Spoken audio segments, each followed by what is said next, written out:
Good morning, Shantan. And in today's session, basically, I'm going to talk about uh, various possibilities by which you can explore arrays and collections. So today's session is going to be extensively on array collections, generic arrays or generic collections, or if I can go further, I am also going to explore dictionaries too, right? So first of all, let me a little bit go about the little concepts of arrays. So let me go with the notepad, okay? And basically, what are arrays? Arrays are, let me expand the font. Arrays are contiguous, they are contiguous memory elements, right? We know it. Contiguous memory elements. They are contiguous memory elements. That is what arrays are all about. That is, they hold space next to each other and they have some fixed size. Once you fix their size, you can't make it grow larger. Now that is with the normal usual programming languages like C, C++, and C#. But with JavaScripts and all, you can very easily expand on the number of elements it has. You can expand, you can add, you can push more and more elements into an array in JavaScript and many these kind of scripting languages. But in C#, arrays are having fixed sizes. So let me quickly tell you how exactly we can do that in C#. It's very simple. For an integer array, I have to first define the array like this: integer array square bracket, and then the name of the array. So that is what is defining an array, right? And next we say we give it some size like new integer and then 5. That will immediately create 5 integer elements. So it creates like 5. So now there are 5 elements sitting next to each other, sitting side by side. So pictorially this will be like this, ms paint. So that means the very moment I write int int integer array arr, and then arr is equal to new int 5, this actually creates 5 elements in the memory. Now you can shortcut this just by actually not having this written in the next line, but making this go in the same line, like array arr equals to new int 5. Okay, so new int 5. So that means immediately you allocate 5 integer elements to this particular array arr. And how they look like, you know it from a basic experience, that definitely we will be having those like 5 little variables sitting next to each other, right? So that is how arrays are. They'll sit next to each other. And how they are named, very simple. They'll be named quite like this. So let me expand this a little bit. They'll be named quite like arr 0. They will start from 0, arr 1, and then arr 2, arr 2, arr 3. I know you are raising eyebrow. Arr 4. But basically, this is like how I teach somebody who is completely brand new to arrays, just to let him know that we have got 5 variables starting from 0, 1, 2, 3, 4. But the programming system demands that you don't just write 0, you have to give a square bracket around. So it's like going like arr of 0, right? Okay, arr of 0 and so forth. So this will be arr of 1, right? Arr of 1, nice. This will be arr of 2. Arr of 2, this will be arr of 3, and this will be arr of 4, right? So they are contiguous. By contiguous means continuous actually. In computer science we call it contiguous. So that means, this guy is, I know this lengthened a little bit towards right. So this is basically arr 0, this is arr 1, this is named as arr 2, this is arr 3, and this is arr 4. We can actually put value in any one of these particular, data just by writing arr of, let's say, 3, and that is equals to, let's say, 6. Okay, that is equals to 6. So if I write 68, that means this 68 will go and land into this arr 3, 0, 1, 2, 3, this guy. This 3 is this guy, so that means 68 will be written to this particular cell, right? Arr 3 is equal to 68. So this is what we all know from our basic experience, just a kind of recapitulation that you might definitely know. And now, if the question is that basically what is then ARR? ARR is the name of this whole group. So we can call it is an ARR group. Okay. So in C++ we used to call them as pointer. So ARR itself is pointing to this whole memory group, and their names, individual names go like ARR 0, ARR 1, ARR 2, ARR 3 and ARR 4, right? That is how individually they are called. However, the entire thing is named as ARR. Okay, so that means when I write ARR equal to, that just mean that we want to create 5 such integer allocations and would like to store a base address inside this ARR. If that sounds unfamiliar to you or not so much good, you don't have to worry about that. This is like allocating memory and pointing this to this group, so that this group can now be accessed via the indexes.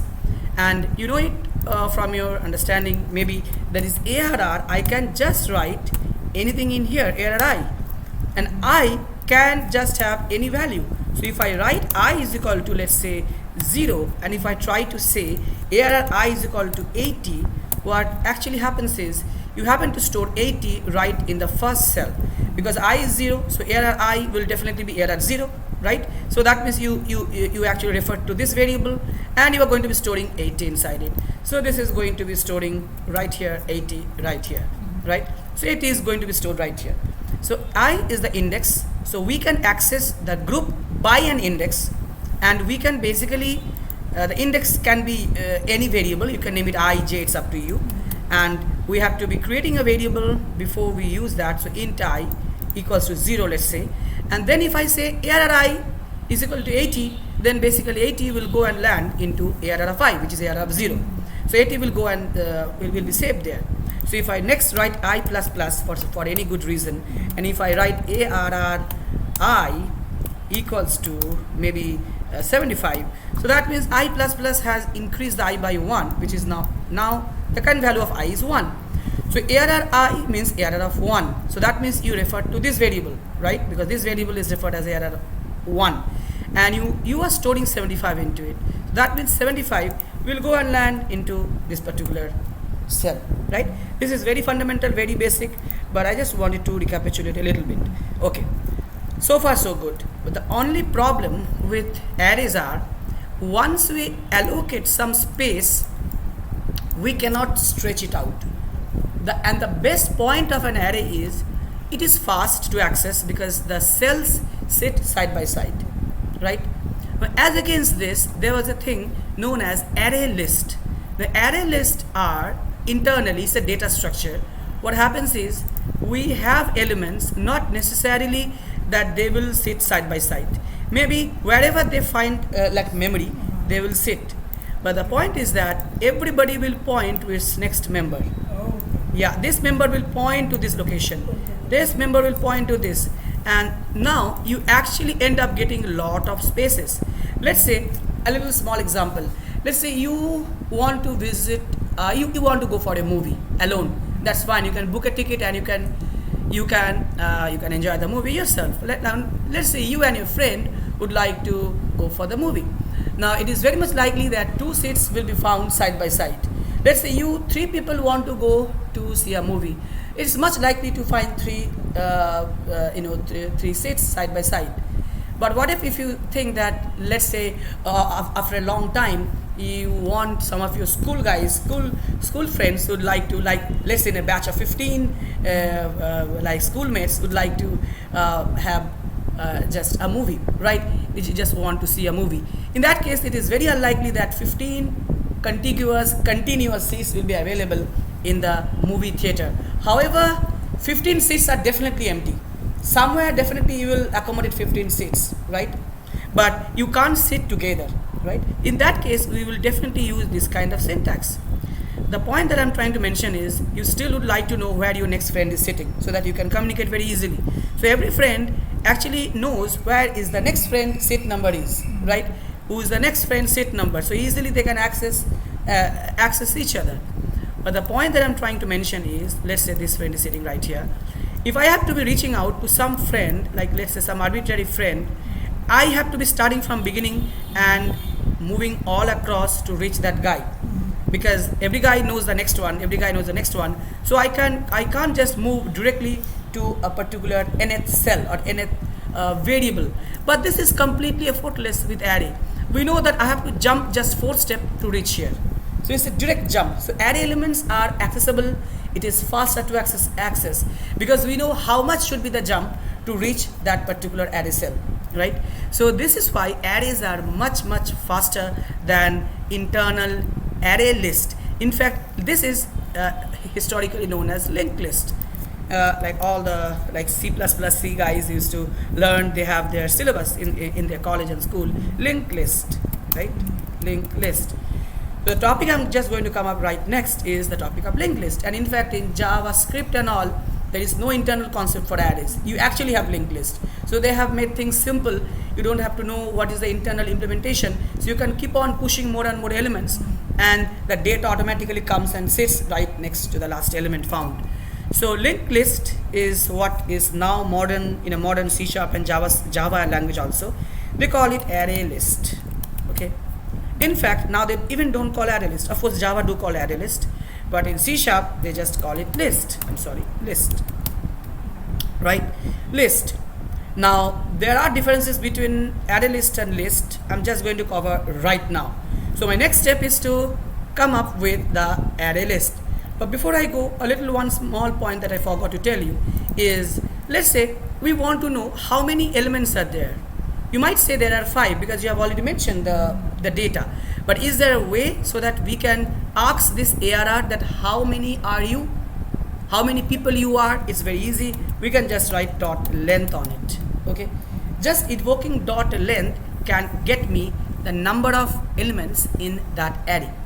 By the way, dot length or the length is actually property on array superclass. Yeah, I'll talk about those .NET stuff definitely. I want to get you going a little bit about the familiarity with the basic arrays and linked list concept quickly. Then I'll be coming down to more subtle concepts like namespaces and other concepts, that what they are, how they are, static classes, static functions. Okay, all those things are coming away definitely. But for now, you understand length is a property, okay, which is available on the array superclass, and therefore it's also available on this array variable.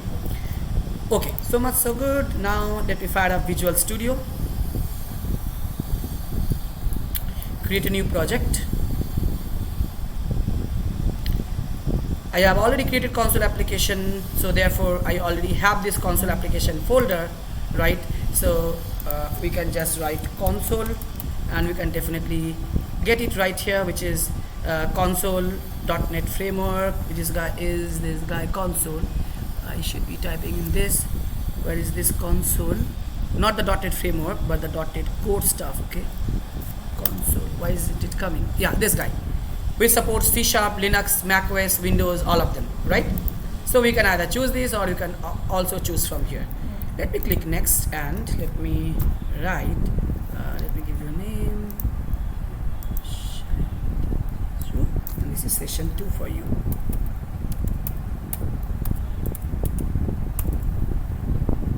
Collections. I'll just call collections.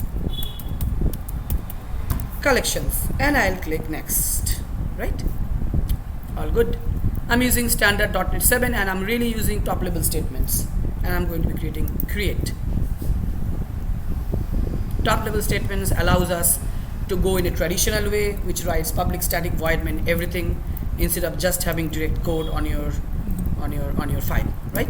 Okay, so now let me first create simple arrays. It's very simple. Int ARR equals to new int, and then you have to give the size, like let's say 5. Okay, fine. So that means immediately we have 5 elements created. Okay, now let me do some little play magic, something so that you can learn while also knowing what you already know. So I would like to initialize these array elements with 5 random data, right? You know from experience is the random class in Java, right? Similar things are available in C#. We got a random class, and random r equals to new random. Okay, that initializes the random class generator. Now I'm going to be using a very simple for loop. Okay, the same thing. How did I just do this? Very simple. I hit for, hit tab twice to bring up this code snippet. For tab, right? And for I is equal to 0, you know why I is 0, because I want to start the indexing from 0. Arrays always starts from 0. index. And how long will this go? This will go error.length, right? Error, enter. So I'll be coming enter. I just hit error.length, hit enter, the cursor will automatically come inside. So this for tab is highly geared towards array iteration. It does it wonderful. However, this really like perform well when we are using for loop for counting. So it doesn't start from I is equal to 1. I have to change it back to I is equal to 1. Anyway, so I is 0, I less than, error length, I plus plus. Now less than length would mean less than 5. Less than 5 is definitely 4, right? So if I say something less than 100, it definitely doesn't reach up to 100. It is 99. So I is equal to 0 and then error.length. All I'm going to do is that I'm going to fire up a method on this random class and I'm going to be creating a random number. Here you go. I can just write my number and I can say r.next and then that is a random number. And see, the cool feature of AI, artificial intelligence associated with Visual Studio, is you can it actually works as a co-pilot. It guesses our next code. So this was never before with 2019. Right from 2022, this AI feature is there. The IntelliSense is definitely was there from the sense inception. You know, from the very beginning of Visual Studio, we had IntelliSense, like hitting art dot will bring up the list. But apart from being IntelliSense, sensing our code, it also is now AI oriented. It snips our next code. In fairly 50% of 50 to 60% of time it performs good, and out of the rest 50% of the thing I have seen that almost 50% of the 50% is what we need to modify. The last 50% it doesn't sense good at all. So 25% is all bad, but rest 75% helps somehow. So ARR I equals to num. That's fine. So that means I asked this ARR to get me a number. It gets me 1, and then this num is stored into this ARR I. This way I can have large data. I can just say 50 and I'll be getting large number of data. This is good for doing some kind of generating raw records and data to be stored in SQL Server and all, right? We can create raw data. So let me now, basically, I want to be just iterating on this loop and would like to see what are my values. So it's very simple. I can use for loop or I can use for each loop. It's beautiful for each loop available. For each loop, I'm sorry, didn't went well. Sometimes it doesn't go well with tabs. So I'll write for each. Hitting 2 times tab will bring up this. Okay, tab. Now for each is a very sophisticated loop. You have it in JavaScript too. We write for and then colon and then the array segment. Now for each loop is really good. It is now available with all the major programming languages. In Java they have for each. They don't call it for each. They just call for and then the variable, then colon and then the collection. The way they say is different, but C# calls it directly for each as it is. Now what it is indeed, for some reason I would like to call it integer because I haven't come to the var syntax. I'll definitely come. Var in JavaScript is not same as var in C#. Is really not same. So I will keep a note that I have to talk about var, indeed what it is. Now the collection in here is nothing but this ARR. Okay, so it is like pulling up one by one all the members from this array and it's going to print all the members. So I can call it item, right? So yeah, that's it. Now definitely before it goes away, I need to write console.read a key. All good. So hello world. Now it is going to guess 50 random numbers. It's going to loop through all those 50 cells and is going to show up in the screen. And there we go. That's it. Coming up. But these numbers are really big. Hello world, then all the 50 numbers in your screen. But how about if you can control the numbers? How long will it be? How large will be the randomness? Usually the numbers can be any big. But we can control this randomness just by passing the minimum and the maximum. Let's say I pass 1 and 10. So that means I would like my number to be at least 1 and at most 9. 1 less than it. It's always 1 less than. The same for JavaScript too, I believe it, right? 1 less, because all the random systems work like this. If you pass min and max, it may include min. The shuffling may include min, you know, but the maximum will be excluded. So if you really want to get 10, you have to make it 11, right? Or 10 plus 1. I'm sorry, I just missed the 1. My block was off. Okay. That means I'd like to get any number between 1 to 10. Here we go. Now if I run this, you'll find a lot of numbers, and you'll definitely see 1, 2, 3, all the number combinations, fewer tens, of course, right? So that is what it is, right? There are a lot of beautiful tasks with random numbers. I will give you as a home tasks, which are really good, cool things about random numbers and generations. A lot of mathematical formulations even come in. So I'll tell you what they are and how they are. So anyway, so that's the random number. Okay. Now the same thing I would like to do with the array list. Now this entire thing is all good. So I'm just going to be hitting Control Shift / to bring in the multi-line comment. Now I'm going to be writing array list. Now first of all, array list. Yeah, array list is available within the collection system.collection generic namespace. Okay. Now array list is available within system.collection. Now you see that the modern Visual Studio, the very moment I type the class perfectly, it automatically includes the using statement. That was never before. So array list, my list, okay, but this is an object. I need to instantiate the object first. This is an object. This is not like you have to be creating a size of it. You don't have to create size. You have to just create the object. So a list or an array list is just like an uninflated balloon. So it starts like it's an uninflated balloon. It has no shape at all. Now if you blow air into it, it will little bit expand. If you blow more air, it will be expanding, you know. So like the balloon expands continuously, but this expands in quantum leaps, like from 1 to next cell comes, right? It leaps from like one to another, so quantum jump you can say. Okay, so basically what I can say is I can just, you see it's sensing, it knows that what I'm going to type. I can write push, the method you had in JavaScript. We have got add.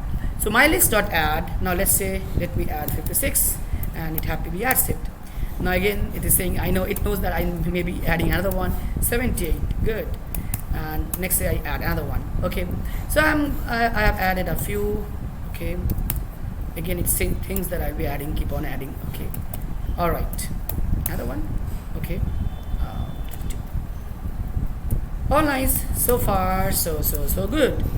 Now once we have them, what we all have to do is we have to run a for each,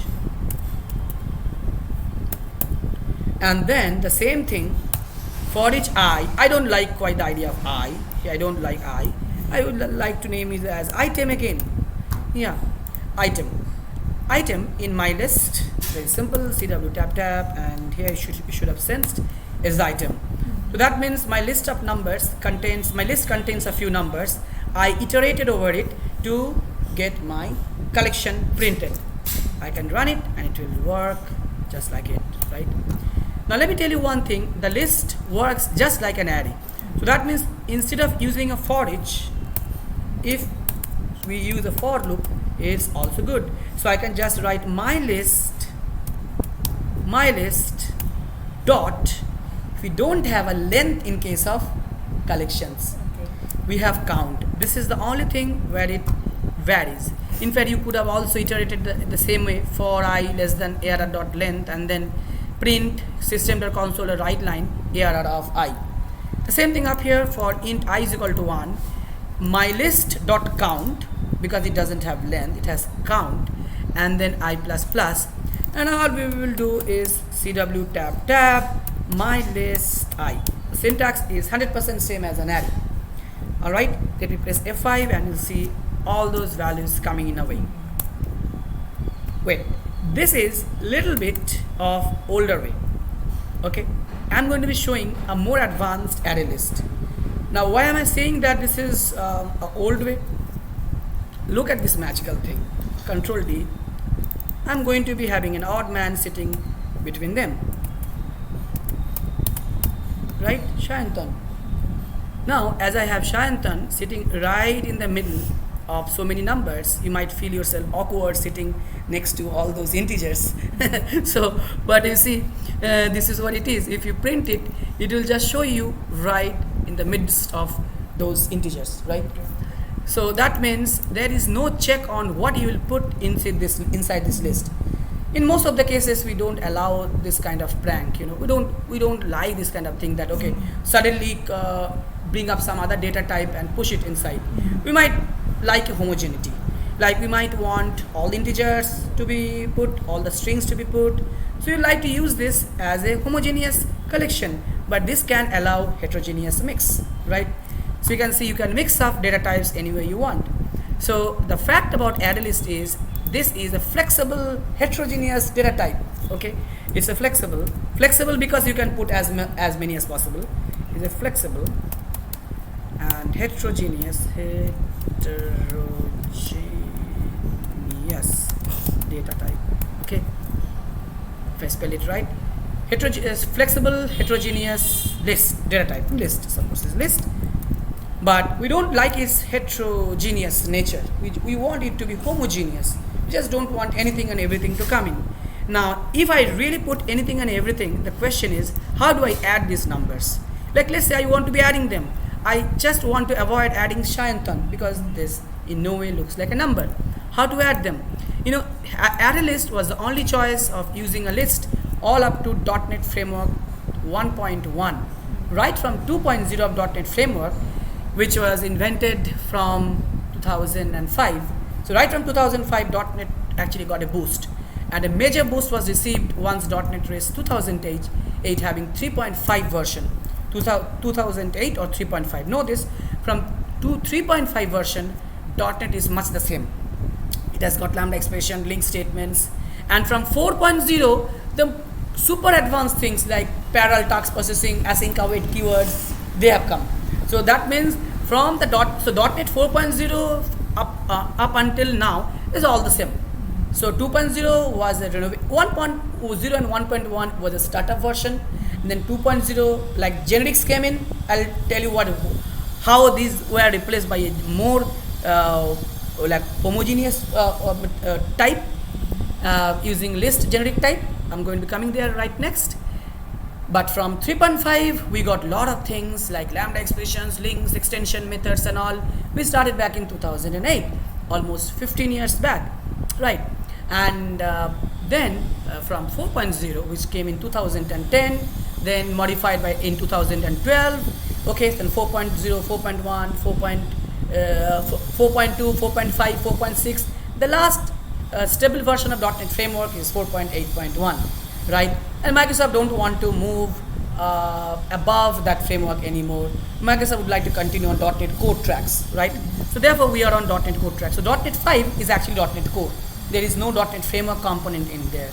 And .NET 6 is the most stable version of .NET in production right today as of this time of recording.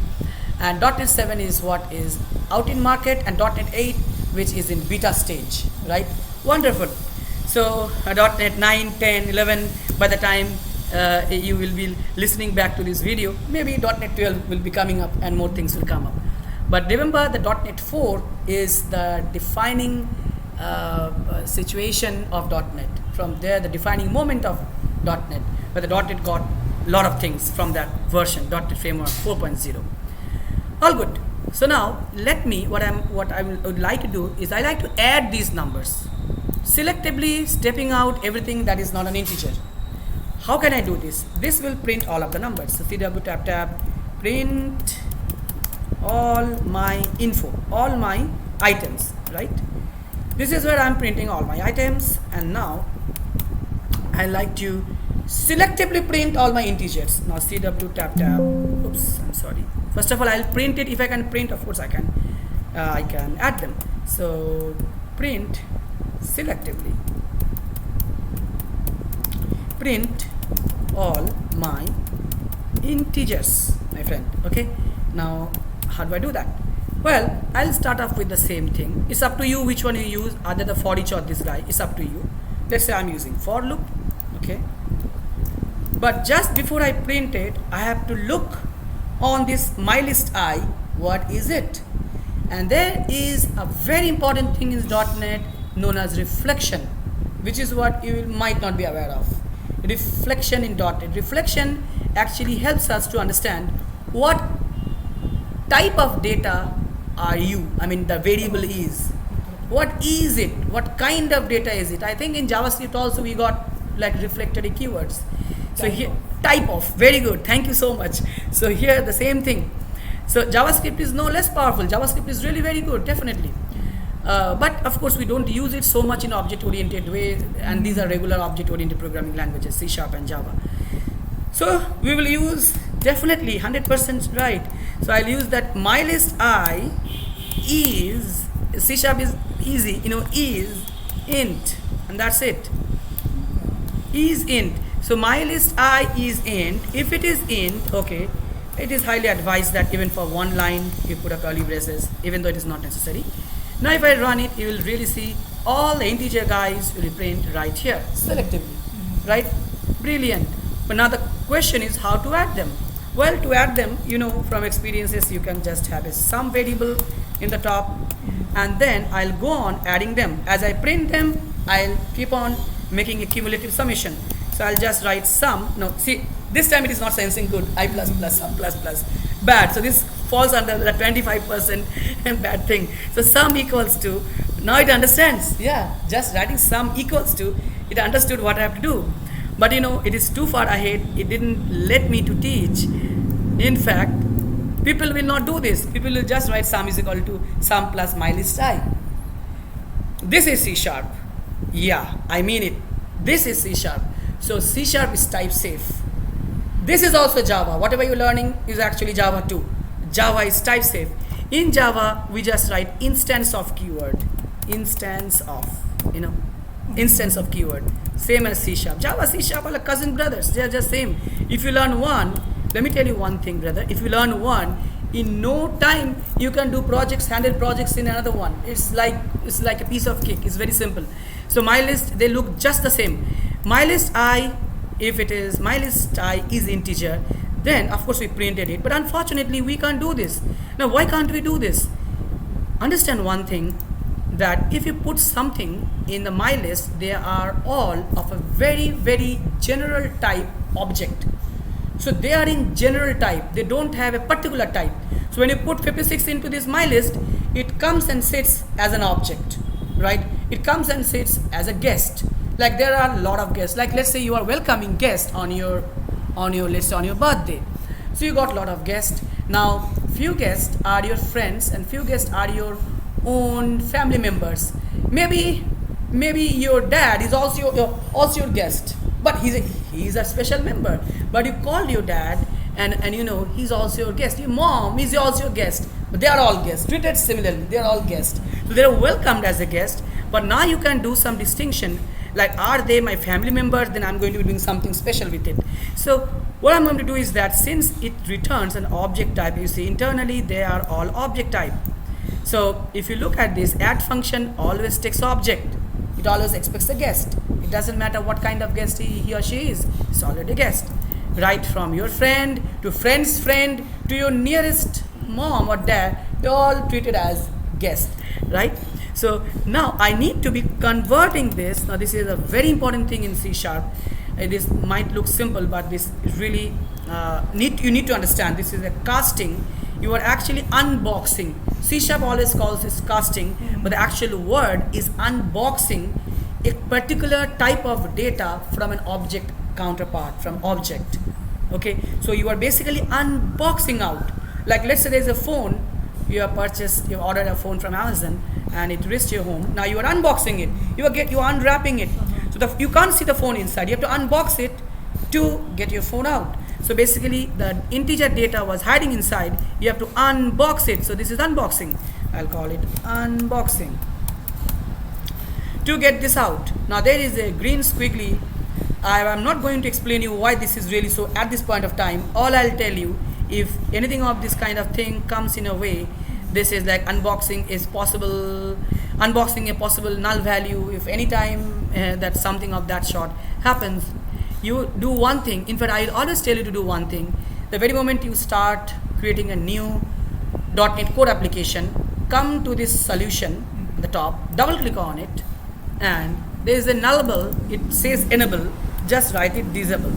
Okay, yeah, do it, because otherwise .NET Core will complain about something, will just keep on giving warning. It is not harmless, but it will give warning. So make it disable. I'll come, why is it really so? This error will go away. Not error, of course, a warning will go away. Right? So that means to sum them up, you first need to treat it as an integer. Even though people ask me that we already have seen this is an integer, now we can add it. It's fine. We understood. Here we acknowledged that this guy is an integer. But acknowledging something and unboxing, you acknowledge that the box you have contains a phone. That doesn't mean that you actually have the phone. To have the phone, you have to unwrap the gift box, right, or the box. So you acknowledge that this box contains a phone, and then you unboxed it to the right data type to add it to the sum, right? The C# is a type-safe language. It always would like to mix similar types, same types or maximum similar types, and similar types won't be welcome at all. So, of course, now we can definitely print the sum. Okay, why is this coming up again? Unboxing possibly a null. Don't worry, it should definitely work out, not a problem at all. Unboxing possibly a null, don't worry, it should work, right? It will work, not a problem. Something happened probably. Okay, let me run it, and it will print the total 291 right here. Okay, so the total, I'll write to the summation. Sum is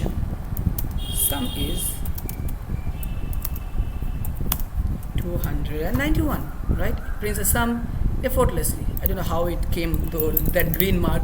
It should not show. Visual Studio may not have seen that that config file. So basically this config file, it might have escaped this config file. So yeah, usually if I save that never, the error doesn't come along. So you saw one thing, putting numbers. So this flexible heterogeneous data type is really good to catch anything, whether you want to catch a fish or a frog or a crocodile. This is fun. But if you really want to catch only fishes, you need to be having a net customized to catch fishes. So let's actually have this right now. So this is all good. Now I'm going to be doing the same thing, the same thing for control. I'll just I'll control / okay.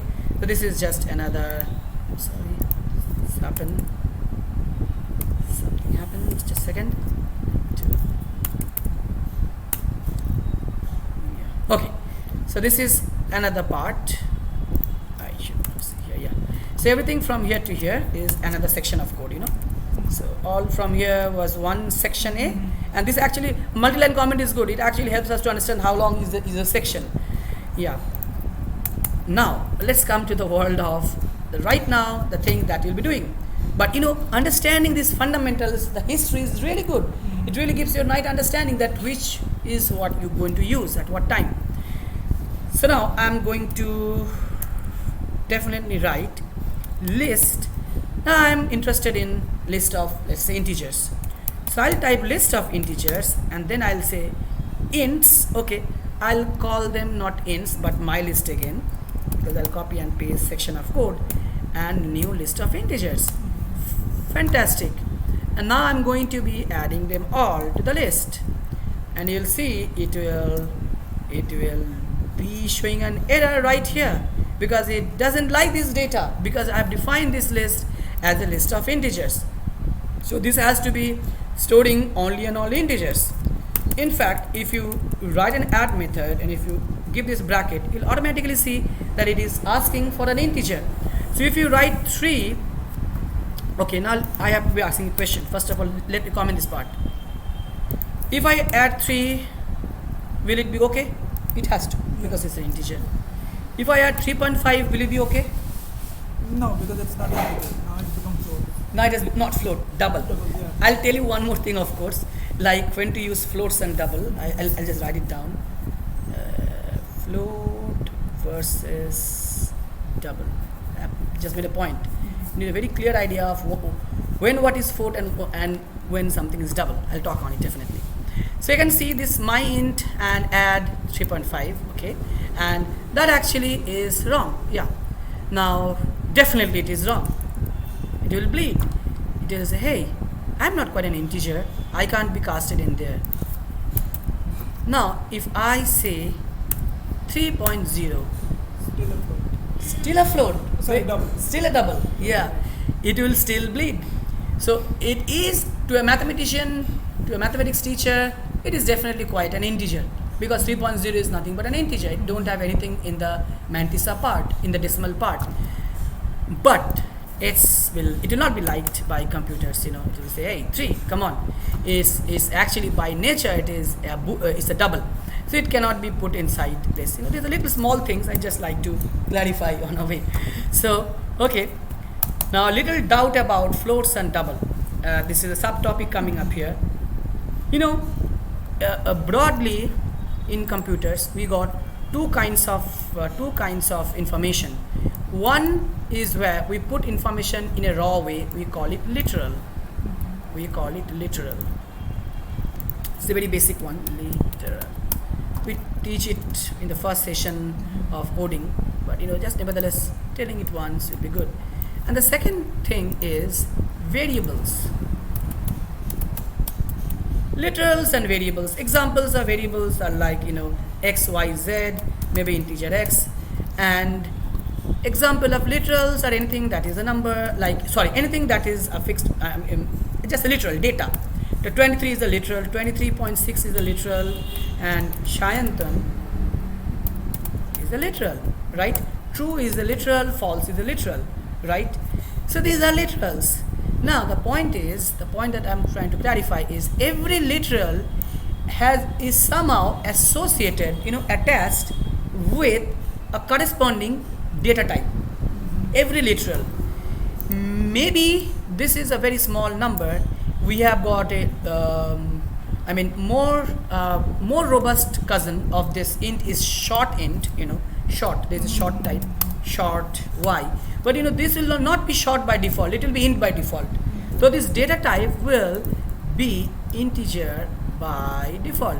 So this is an integer by default. This data type, as you can see, is actually a double by default. Yes. So that wasn't double by default in Java. In C++ and old programming languages. It was treated as float.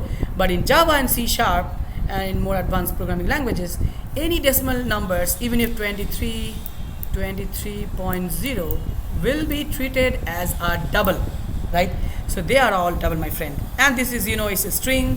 By nature, this is Boolean, right? So know that every literal is having a default data type.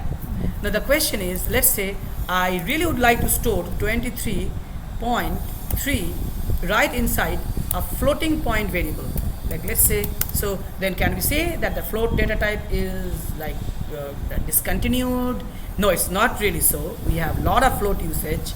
Float, let's say float s. Okay. Now if I store s equals to 23, the system will immediately give an error. Let's check it right here. I'm going to be writing float s, and then s equals to 23.5. It's going to say, hey, I can't accept that, quite red. Boom, the error comes up, right? So now the thing is that either you need to be converting. So here this is not unboxing. Please understand, my friend, this is not unboxing. Please go away. I'm sorry. It's other way around. Float. So you can see that I casted it to float, and this is now fine. But to do such a small thing, casting it to float doesn't sound good, isn't it? Like 23.5 is a float, so we never did this in C++ and in fact your JavaScripts and all. We kept this straight away, so that's a float. We know it. But in Java and C#, in fact I'm teaching you both together. You're learning 2 in 1. In Java and C#, we can't do this. We have to be, either we should be taking the type as double. Now for some reason we don't want to, because we have a space restriction. We know we have smaller data types. The reason is that the space, where the space and memory is a restriction, is a constraint. We definitely use the smaller memory consuming data types, like integers or floats or even shorts at some time, right? So definitely floats are good. In fact, many of the graphic application, GUI application like draw string, draw image, they use explicitly float to draw images in some coordinate point in the screen. They use float types. So floats are still widely used. But how do you then represent this number? Instead of writing float, casting it to float, there is another option. You can write a capital F or a small f. Right? So these are the small inputs that I am continuously giving you as and when we are proceeding. Right? So okay, let me now comment it. Control KC. Is good enough? Okay. Well, so you understood this. Now it's very simple. It's very simple that we have put all the integers. Now since we have put integers, we don't have to unbox it. So I'm going to be running the same old thing. I'm going to be copying and pasting the same thing. We don't have to unbox. See, we don't have to unbox. Okay, printing the number, and we don't have to compare. So I will control KC because this is not required here. Don't have to compare, right? I'll say since we have a generic data type, here we call it generic data type. I'll tell you why it is generic. Because this list can be list of string, list of integer, list of anything. Such a kind of class which can render itself for any particular type in a general way. Like right now I am teaching you, right? So I am a generic kind of guy. I am teaching you, I can teach someone else. So I am for you. This list class, there is no list class. Please understand one point. There is an array list class. This is a solid class, concrete class. But there is no list class, my friend. There is no list class. What you have is a list of class, list of integer, list of anything. If you say list of potato, if you create a potato class, and if you write list of potato, it will immediately, the list of potato is a single class. We don't have list of any class. We don't have list class as a in general, you know. But we can call such a kind of class as a generic class. Generic class that can hold generic data types. Once we say it will be working for list of integers, is not going to be working for anything other than integers. So that such a kind of classes are known as generic classes. So what are generic classes? Generic classes are such a class which itself doesn't exist, which always works with a type and then the meaning comes out. So we always have, it is generic on something, right? So list is a generic class, generic on integer. So right now I don't have to do this. Since we have a generic class, we don't have to unbox, right? We don't have to unbox. We can directly, so that unboxing is not necessary. Control D. So I'm just giving it, so no need. Okay, I can directly write like this, you know, sum is equal to sum. That's fine. So sum is equal to sum, and of course I can print the sum in sum. Same thing after I'll copy and paste. Sum is sum. Wait. So that is what is the concept of, you know, oops, there's an error. Maybe I've got something wrong there. Oh, sorry. Yeah. Same thing, the sum is 291. So it did not allow anything. So there is no doubt. We don't have to be, and since it did not allow anything, so I don't have to use this int. But what if I use this int and waste of computing time? If I do this, it will all will be integers, you know, because integers are always integers. So if I write this, there is no such thing. And Visual Studio is saying this is always true. The given expression is provided of type is always the given expression is always of the provided type. Should have said always true for the provided type. Somebody who typed the documents just forgot. So this will again be right all the time because this is always true, right? So you know, I'm going to be avoiding this. All good. So you understood how exactly list can be initialized in the same sense that we have used some randomness, right? Some random thing.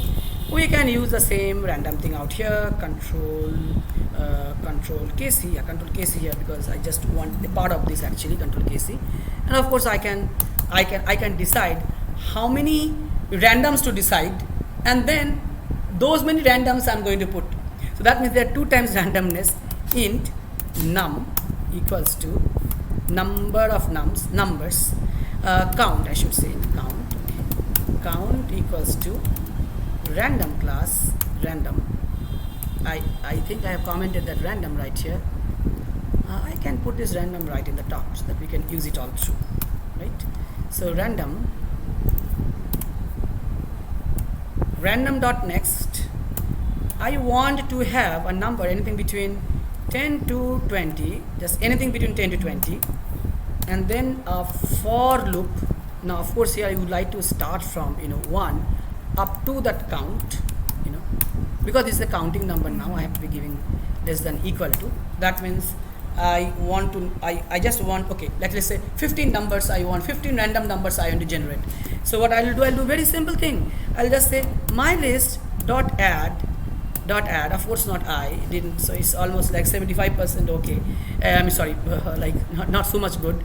So now I'll be writing again add dot next, and let me this time add any number between 100 and 200. Okay, so that means I'm going to be adding to the list number between 100 and 199, and going to have 20 such numbers, maximum 10 such numbers at least, right? You got the idea. F5 numbers, right? So it will be differing. We don't know how many will come up with the next, maybe larger set, maybe some set. Okay, I can continue this to have to see something sometimes smaller. Now this time it's a little smaller. Pressing again, I expect sometimes bigger, but it's coming. Okay, let me run it again. Bigger, it depends the mood of the computer, how many I will choose, and once I choose that I'll be having randoms again thereafter, right? Wonderful. So far so good. So you got an idea of how exactly we can use the random things. Now that you know how to be creating like a list of integer, very similarly we can use list of strings. Okay, list of strings, list of anything we can definitely create. We can create list of objects, but just give me 1 or 2 days more. I'm going to be coming to the topic real soon, like list of like full object oriented types. I'm going to be coming there definitely. The next type I like to little bit tell you today is about the dictionary type. Okay. Dictionary is a very nice one. Dictionary says, okay, let me tell you what dictionary will look like. Like let's say if I say that I want to know the temperature of Kolkata right now, right? Now, from your understanding experiences, we never write strings right within such a kind of square bracket. We might write a 0, we might write an index. But if we have an array of, let's say, an array of temperatures, like say, we will be holding 0 for Kolkata, 1 for, let's say, for New Delhi, or let's say 2 for Chennai. So in that way we have to remember the indexes. The 0 stands for Kolkata, 1 stands for New Delhi, 2 stands for Bangalore. But instead of that, how would that be if I just say Kolkata directly? Okay, and that will immediately get me to the data of Kolkata, right? So as a human being, it's difficult for us to remember the numbers, 0 for that city, 1 for some other city, but it's easy for us to remember the name, and we can directly index this data based on the name, right? I'd like to give a quick understanding on how this goes. This again will be using the generic type dictionary. Let me tell you, it got a predecessor, there's a past, and we call it hash table. Okay. Just like array list, we have got hash table, right? So what is array list to list is same as hash table to dictionary, same thing. So I'm avoiding using hash table because I'm using the more modern dictionary now. Dictionary, I have to mention 2 things. Like what is the kind of key you are going to use? That is the first thing, key. We call it key. We call it key. And the value being, let's say, right now the temperature is how much is, let me see, 40, it's scorching hot. It is 33 as it is showing, of course. Let me write 33. 33 degrees Celsius. Okay, 33.5, let's say. Okay, so temperature of Kolkata is 33.5 degrees Celsius, right? we can add more. So just let me first type in the way we write it in Notepad, and then we'll be getting it right onto our Visual Studio. Temperature of Mumbai, let's say 30.2, right? This way we can add. Let me add one more, but now in a different syntax. Temp.add, it also got an add method. I have to say which guy, let's say New Delhi, right? See, we can have spaces, and then dot add New Delhi, comma, let's say 42.6, right? So this is a functional approach, and this is an indexing approach. So we can put data right here, and we can do it right this. How to print the data is very simple. System.console.writeLine, stw. We can just use the key. We will just say like Kolkata. Okay. This way we are going to see the temperature of Kolkata. And what if I type Jaipur? It is going to throw me an exception, and an exception is going to come up with. So let me quickly have this. I'll just copy this. But before that, this thing, as you can see, is the key value, and this is the value. So the identifier is a string. The identifier can be anything. Could have been a number also. It may not be indexed, but it's a number. And this is the value part. So value is the double, and the identifier is an index, right? Also much good. So now let me create dictionary of what dictionary of string, comma, double, right? Yes. A key value, yes. And then temp equals to, I just need to create this new this, okay. And then what else to paste this? I'm sorry, need to copy and paste this quickly. There we go. So temp Kolkata is 33.5, Mumbai is 30.2, and New Delhi is 42.6. Brilliant. Now let me try to print the data, running a loop on it. Running a loop on it will be same as list, but this time we're actually running a loop on the individual. This is coming all the way out.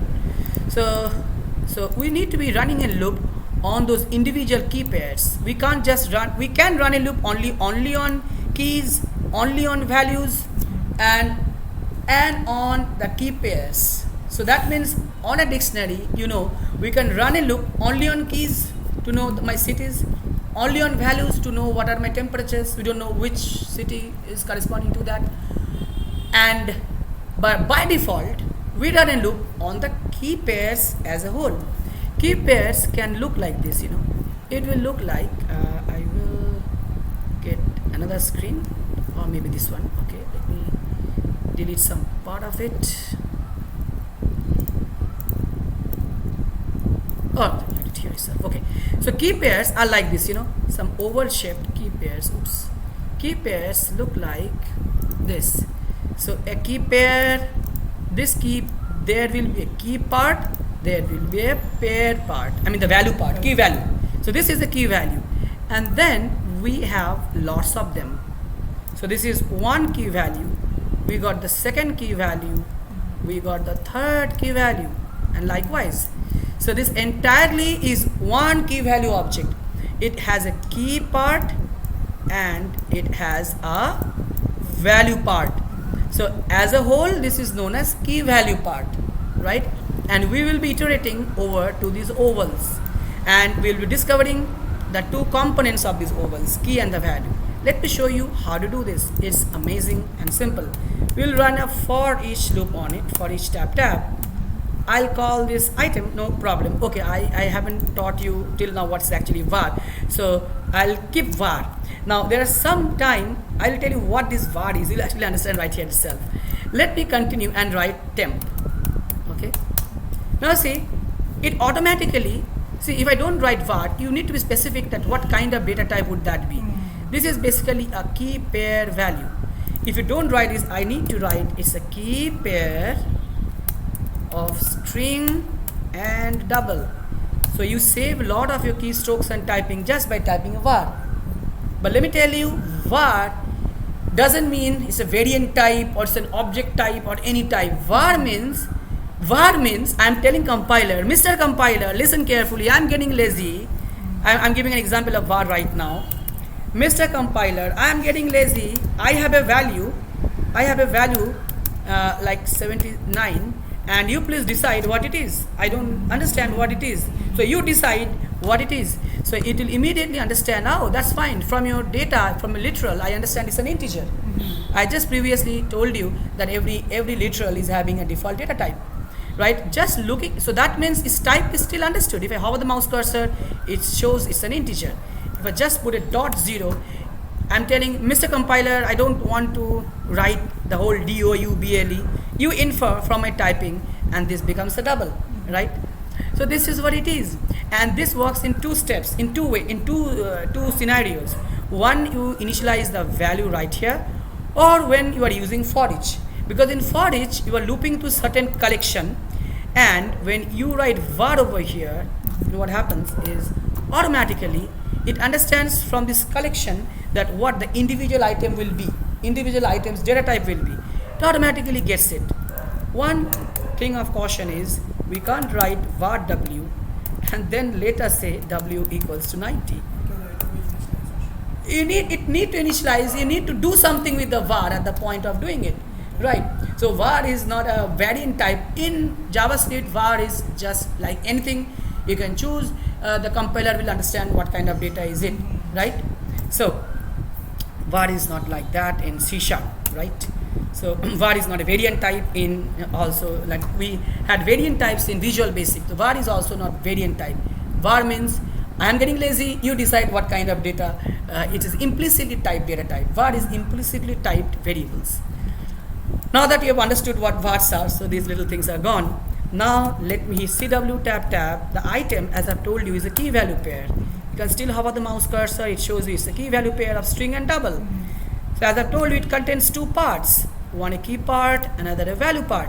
So this is my item. So every single ovals are individual items getting iterated.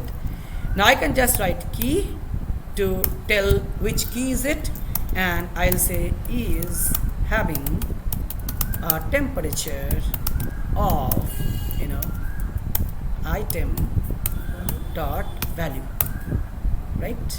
Degree Celsius. Okay.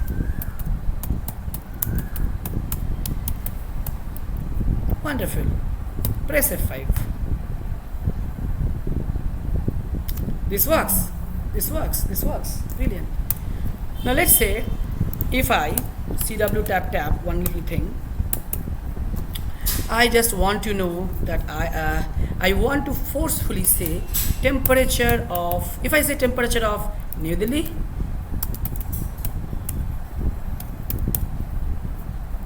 this will definitely say 42.6 here, definitely right here you can see 42.6, right? But what if I say Jaipur? This is not going to give me any null. This is not going to love this code at all. This will not even be showing undefined like JavaScript. JavaScripts are very nice guys, and that is why they are bad guys, because JavaScript doesn't throw up the error, and in the console you got nightmare. Why the error? You can't understand why the errors are. Why it is really so? Because JavaScripts are benign, because they are to be working with browsers, and browsers are worked by users. So if JavaScript start throwing errors, then any computer user, a normal browser user will be frustrated. They will not use browsers. So they are mute, they are quiet, that doesn't turn up. They might not work, that's it. But now this is C#, it will outrightly reject with a bang error here. It will say the given key Jaipur wasn't found in the dictionary. So it's an exception. Now there are two ways handling this. One, to wrap this code around try-catch, the same thing that you might use in JavaScript, right? So people actually learn these languages and they learn JavaScript later, but you are doing the opposite way around, which is good again. I'm loving teaching you. So Control X and then doing this and then catch. Okay, the same thing, catch, and I can just write CW tab temperature not found, key not found, or the city not found, city not found.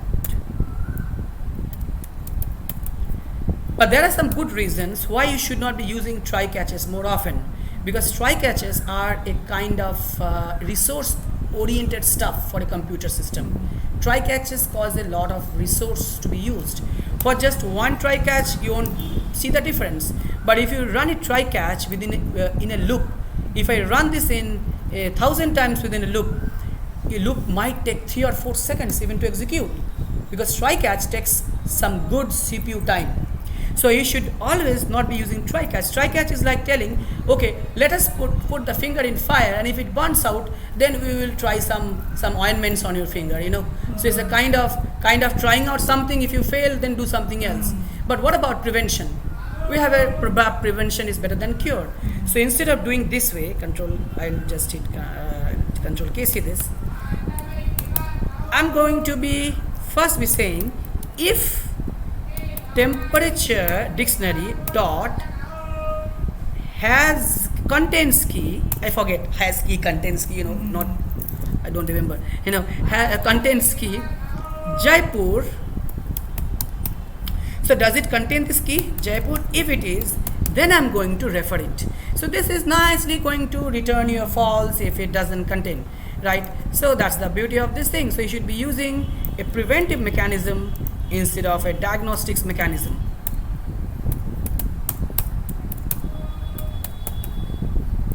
Not found.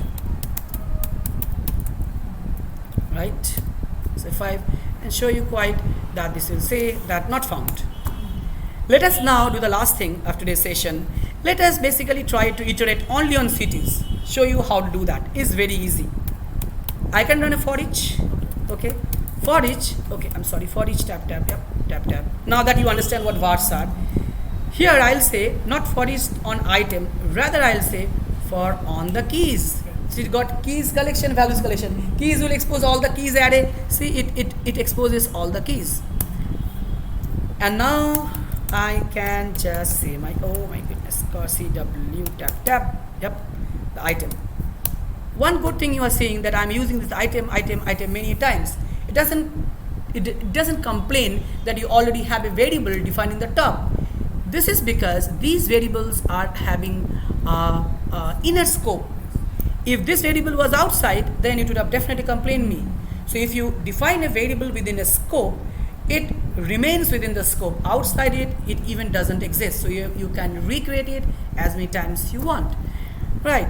So item, that's just it, item. I'll say all my cities, CW tap, all my cities, F5. Here we go, all my cities. Similarly, I'll just say all my values. Oops, all my values.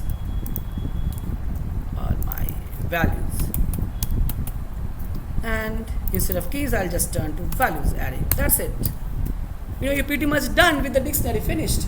People write very big things, but you know, simple. You have to understand in simple way. So all my values, these are my values, right? So I hope that you have understood the system. Some tasks for you now. Some little tasks for you will be, well, what you have to do.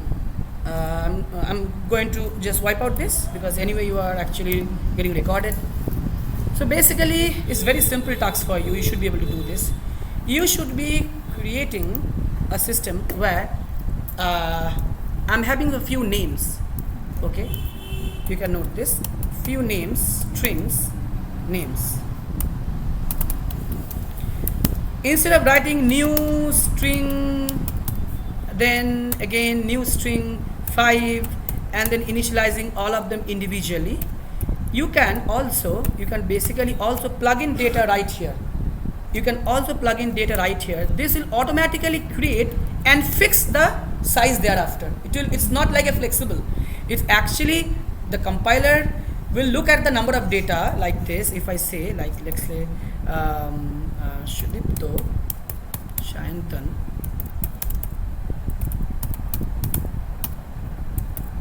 and then Abhijit. Okay, a few data, you can have a few one, PRD, few one, all good. And then once we are finished, the compiler is done reading them. Okay, have 5, that will be good. And let's say Momita. Okay, what you need to do is Let's put this data in your Visual Studio so that you don't have to type it back again. So this is what you need to do. Homework.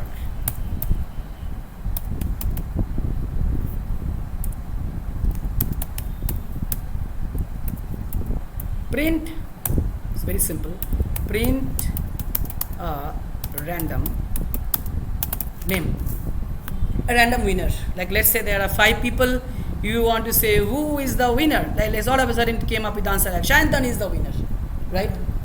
So that's the first thing, print that random winner. This is homework number 1. Second work, so number 1 is print the number winner. Now second is that print first 3, print distinct 3 winners, first, second and third. First, second and third. Print 3 distinct winners, first, second and third. We have to print 3 distinct. Like okay, so if Abhijit comes in, you cannot have Abhijit again, right? So right, so you just try out this little small thing. This is number 1 word, and the number 2nd word is easy. You can definitely do that. So number 2nd word will be, I have 7 days in a week, right? Sunday, Monday, Tuesday, Wednesday, Thursday, Friday, Saturday. Okay, there are 7. Now, you want some leave. You want some leave from a particular day and for particular days. Like let's say it will ask for, when do you want the leave? You will say maybe Wednesday. So that means from Wednesday you are going for a vacation. How long? How many days? You say 10 days, right? The program is in this way that it will include this Wednesday because you are in leave for today. So 1, 2, 3, 4, 5, 6, 7, 8, 9 and 10. So you have to join back on Friday. So you'll say you will join back on Friday. Now let's say the 10th day happens to fall on Saturday or Sunday, then you have to go on and move it on Monday, right? These are little things that you love to do, So the second homework, when join back on Friday. So this is homework number 2. Okay, so I'm just going to write it down. Homework 1, next homework, I'm just control key. Okay. So string array. This is a string array. Whatever you can think, string array, whatever you can think, it doesn't matter. Like weekdays. And you have got this days. When do you want to want the leave? On Wednesday. How many days? 10 days. You'll join back on Friday. Your output will be, you'll join back on Friday. So this is number 1 homework. This is homework number 1. Homework number 1. Copy. And this is homework number 2. This is part 1. This is part 2. Alright, so try out them. Nice task, and revise it whole. You can go to internet, learn more. Internet is already open, right? Yeah. And I'll see you again back tomorrow. Any questions? Yeah, tomorrow? Tomorrow I have some work, so I might not be able to make it. I will let you know by the evening. Yeah, by this evening. Today. Yeah, by today evening will be good. If you can't make it, we can make it day after tomorrow then again. Yeah, we'll actually then fix up the time. You can just text me. Okay? So let me stop the recording. So are you understanding my sessions? Yeah. Is it clear? Yeah. Thank you so much.